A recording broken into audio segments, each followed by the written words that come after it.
For drilling on diamond plate, it's not just like regular flat stock unless you have one of these regular flat areas, such as this one.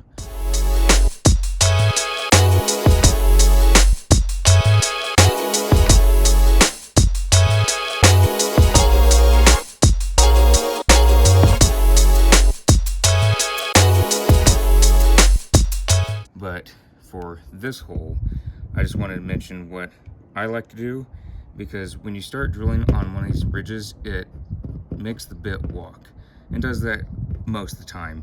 So what I do is I let it take it to the edge. So just say for this one, start drilling and it takes me down into here. I start a little pilot hole there with this bit, and then I angle in. So y'all can see it's not straight, it's gonna be angled. And I can sometimes do it kind of severe if I really need to get in there, just so it helps me establish a little bit of a pilot hole, and then I really angle it in. That's just something I really like to do. That's worked for me. I just want to mention that I think there were some folks that say that doesn't work for them, but I never saw them do it. So I'm not sure whether it was the same method or if there was a similar method and it didn't work for them. I don't know. But for me, this is the way I like to do it. This can't be done with a magnetic mount drill press because this is aluminum. If it were steel or stainless, it would be obviously a harder material, and sometimes it can take a lot longer to do that.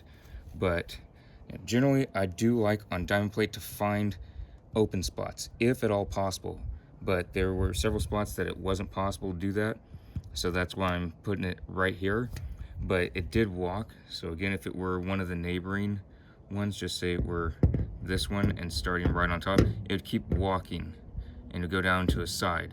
So I found the closest side, let it walk into it, and I kept drilling, but I would keep angling and angling until I'd get closer where I want to be, and then I could straighten it back out and I would be on top of where I wanted to originally be.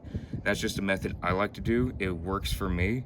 I don't have any trouble with it. Obviously it's a pain with it walking. You got to do that extra process to get it into that spot, but it works for me, so that's why I do that. So I just want to throw that out there in case you all have to work on diamond plate, or if you're going to have to work on diamond plate, maybe this is a method that might work for you. But if you're not sure on how to do it, or you've never done it before, don't do this on an actual project. Maybe find a piece of scrap first, and so that way, if this method doesn't work for you, or if another method doesn't work for you, whatever method, it doesn't matter. If you've never done it before, try it on a piece of scrap, whether it be welding, drilling, cutting, anything.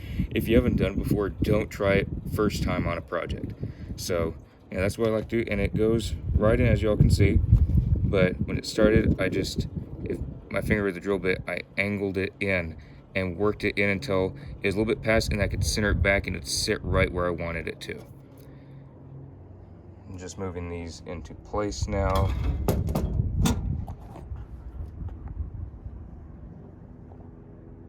All right, so booyah, holes line up fantastic.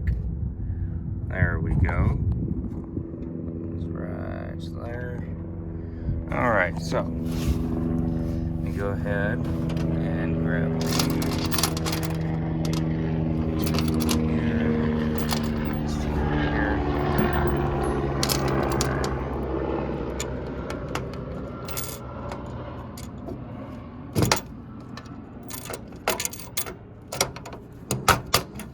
go.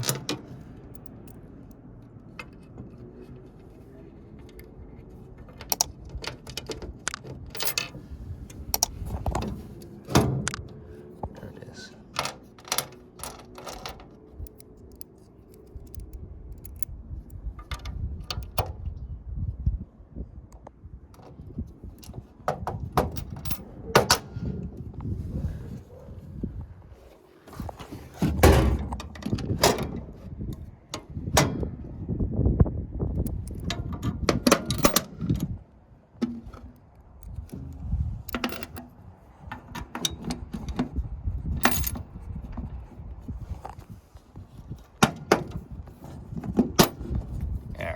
Alright, wonderful snug fits. I like that. I don't want it to be easy just coming out, so that's great. So I'm going to go ahead and put the stainless steel underneath it, and then the large washers, then the lock nuts, and then the nut itself.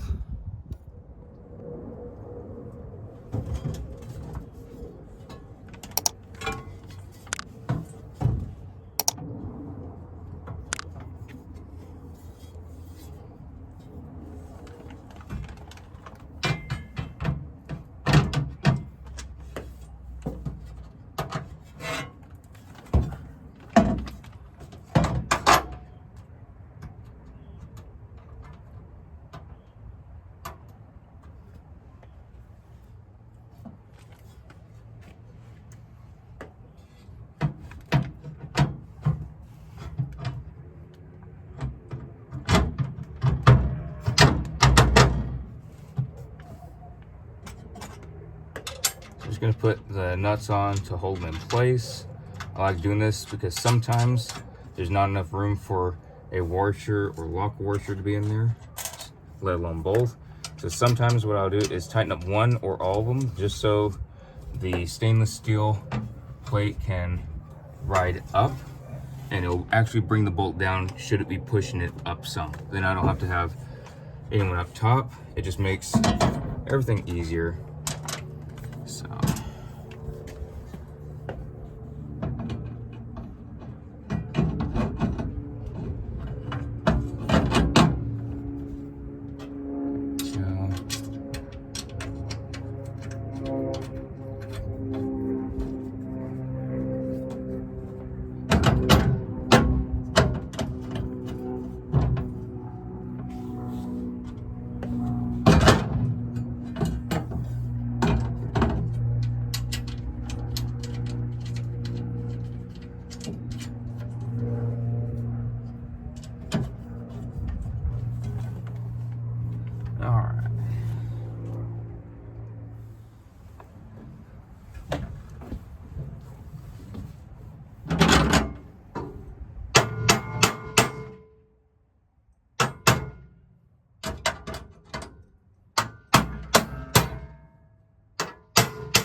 these are called hammers. They work great for hammering stuff in. They really do.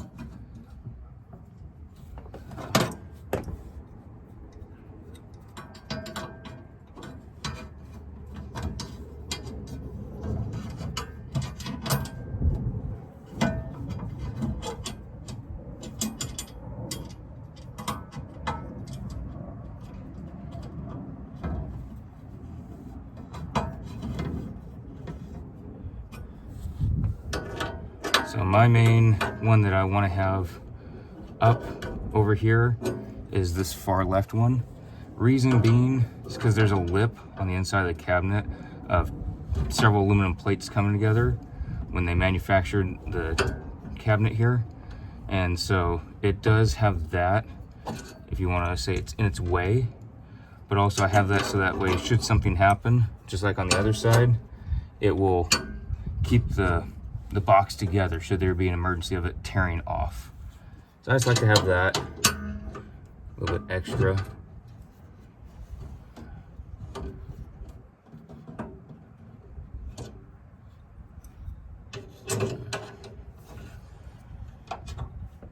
There we go.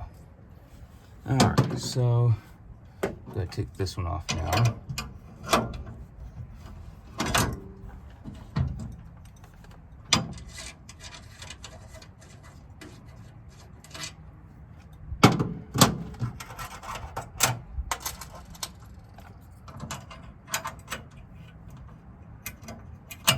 Washer, lock nut, and then a nut.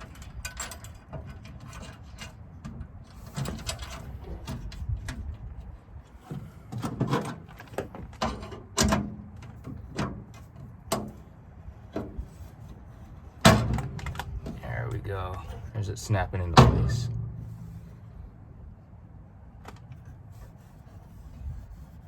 Perfect. Now this one can come off.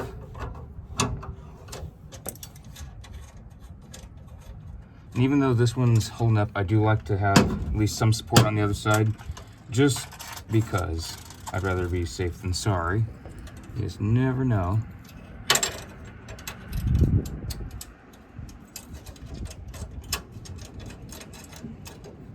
There.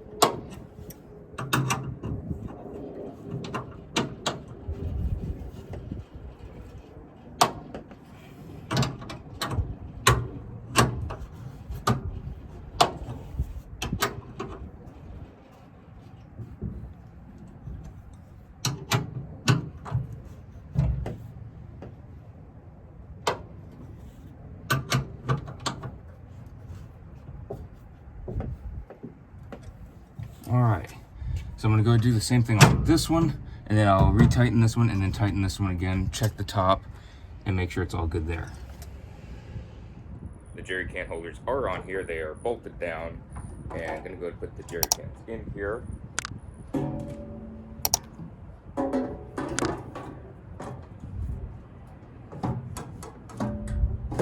These are nice snug fits. There are some other designs out there. I didn't care for them compared to these, but that's just what my personal preference was, because this gives a little bit more structure going up. So I do like how these are fitting. And they also have some rubber pieces in here to where it keeps them from rattling around, which is great. So that is all great. Gonna put on the setting that keeps it snug in there. And last but not least, I have some locks. So these will be locked in. Now I will be going to fill these critters on up, and I will be putting a little bit of a hard wire very soon on here just to keep them from possibly pulling out, but they feel very steady, but I also don't want them rattling at all, so I'll be doing that as well. But that is installing the jerry can holders. Hope y'all enjoyed, and I'll see y'all in the next vlog.